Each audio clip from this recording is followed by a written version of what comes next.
must unlearn what you have learned. What I told you was true, from a certain point of view. I find your lack of faith disturbing. Hello, my Jedi and Padawan friends. This is Jason with Star Wars and Philosophy with another episode, and I wanted to talk about the Episode 8 trailer that has just come out.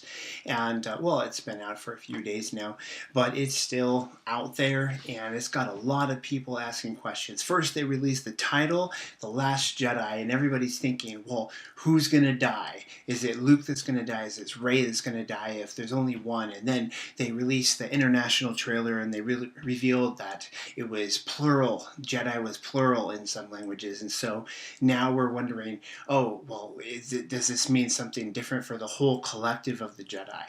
And some have been proposing that Luke has turned to the dark side. And so I wanted to talk about that one in particular. So let's go ahead and take a look at the actual trailer that was released, and then we will make some comments. Breathe.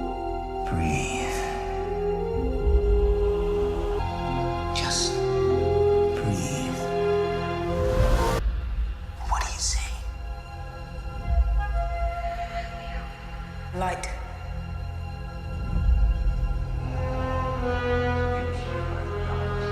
Darkness.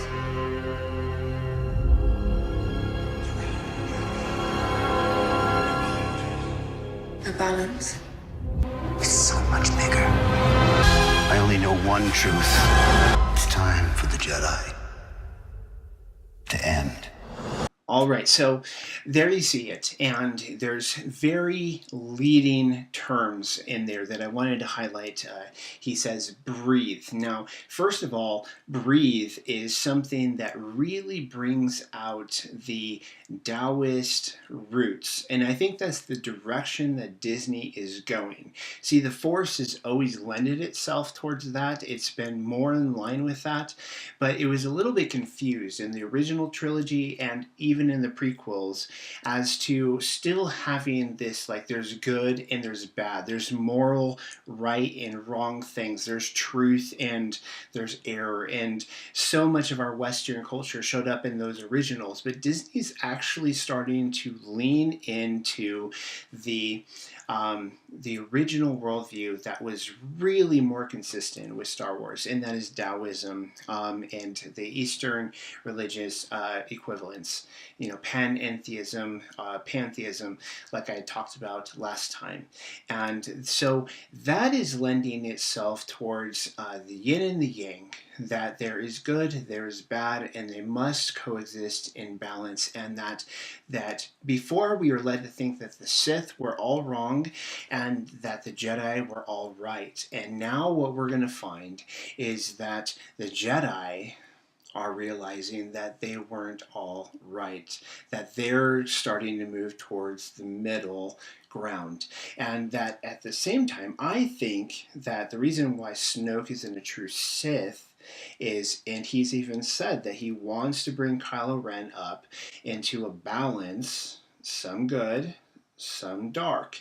And the reason why he had him kill Han Solo is because, one, you know, trust and attachments, loyalty, all that kind of stuff.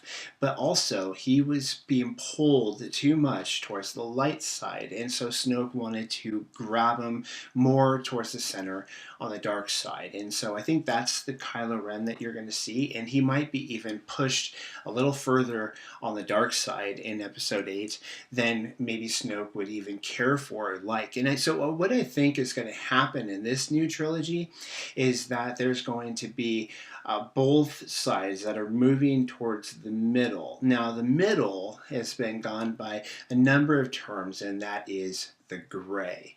Now, I wanted to key in on some particular phrases in that trailer, okay? So we have light. He says, what do you see? When he tells her to breathe, what do you see? Light, dark, balance. And then Luke says, it's so much bigger, right? And then we have this phrase, this mystic, cryptic phrase that everybody's going to throw out there. What does it mean? And I believe we've already been told what it means, and I'll get to that in a second. Luke says, this one thing I know, the Jedi must end. And I don't think he's saying that there's going to be no more Jedi. I think he's saying that the Jedi, as it's been known, as it's been taught, as it's been passed on, as the way we've gone about doing things, is all wrong. And we've missed the point. We've actually gone away from our roots.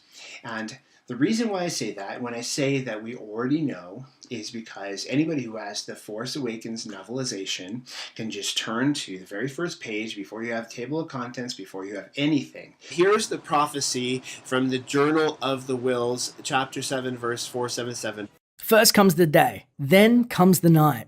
After the darkness shines through the light. Difference, they say, is only made right by the resolving of the grey through refined Jedi sight. What is that refined Jedi sight? Well, they've gone out of their way to let us know.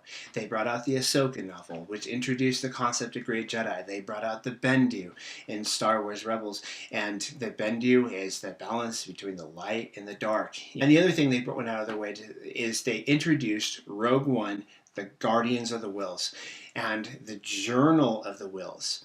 You see how it's all kind of tying together. And the Whills was the original name for the Force in George Lucas's original vision and script. And so they're bringing back this old concept to reintroduce a new concept. And that is a new type of Jedi, a new type of Sith. That we have all of these clues that are leading us towards this concept of the gray, the middle, the Tao. Okay? And we're just going to stick with those terms. And so that's what I think. Do I think Luke is becoming a Sith? Do I think he's gone to the dark side? No, I don't think he's gone to the dark side. I think he has discovered. And so I would love to hear your comments down below. Do you agree? Do you disagree? Do you think that there's other meanings to these terms? I would love to hear what you have to say. Now, fulfill your destiny. I encourage you, if you haven't already, please like, subscribe, and share this video with others and this channel with others. It helps every time you do that. It actually helps the channel out financially, and it helps us to grow and get in front of others. If you